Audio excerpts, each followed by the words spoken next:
Ladies and gentlemen, welcome back. I'd like to take a few minutes today to identify one of the key modules that we cover in one of our courses called the One Day Entrepreneur. Now, this is one of the courses at ISR Training and Recruitment that has recently been receiving a vast amount of enrollment from individuals more so in the age category of about 18 to 30 that are looking for the first time to start their own businesses. Now, one of the major things when starting your own business is to recognize the key metrics or key performance indicators that you need to analyze to show growth and performance. In this very simple, short video, I'm going to identify 6 different key metrics that we think are absolutely essential to monitor over your first year in business. Now remember, there are 4 different phases to business. First of all, from the first day you start to the end of your first year, we call that the startup phase. This is the time when you really are working, maybe 80, 90 hours per week. A startup business owner might be the receptionist, the cleaner, the accounts manager, the sales agent, all at the same time. But remembering that the first year is always going to be the hardest. I mean, a philosophy that I lived by when I started my first business was take a leap of faith and grow your wings on the way down. And that's something that we very much did. I mean, you will be flapping, and I mean truly trying to find some traction to be able to elevate you into your greater vision of the profit margins your business is going to achieve. But as you finish the end of that first year, you then enter what we call the growth phase. That will be from the start of the second to the end of the 4th year.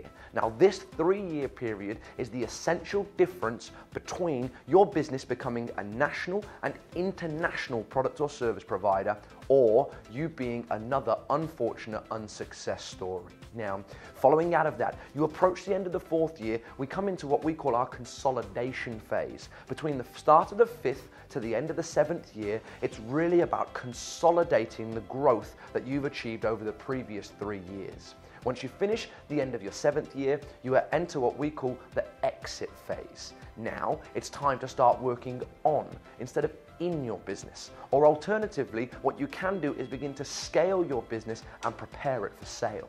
Now, when you start your first year, the 6 metrics that I want you to focus on are very simple and very clear. At this stage, I recommend grabbing hold of a pen and a piece of paper.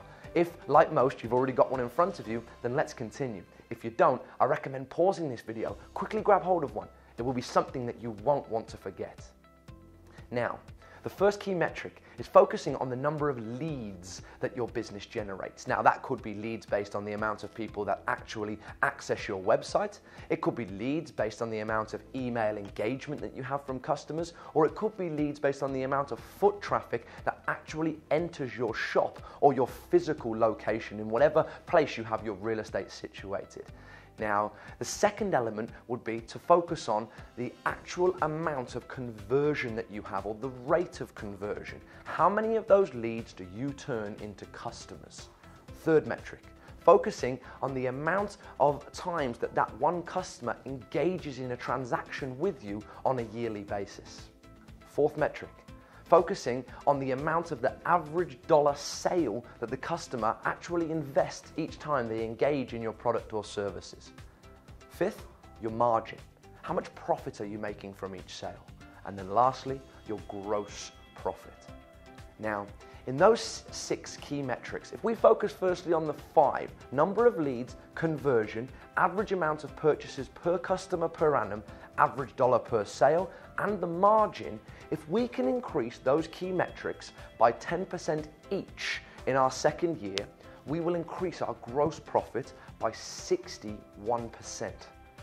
Now, focus then on the 3rd and the 4th year of growth. If you can continue doing the same, by the end of your 4th year, you will have shown a 315% growth in the gross profit of your business. You could very easily now be somebody that is having profit of between $1/3 to $500,000 per year. From the 4th to the 7th year in consolidation, we focus on having a 10% total growth. That is very easily accumulated by beginning to move each one of those metrics forward in the region of about 1.5 to 1.6% per annum. Finally, by the end of the 7th year, we now have a business that is prepared for sale. There are a lot of things to take into account when looking to sell a business, but the easiest way to be able to give yourself a rough estimate of the value of your business would be your gross profit times by your years in operation.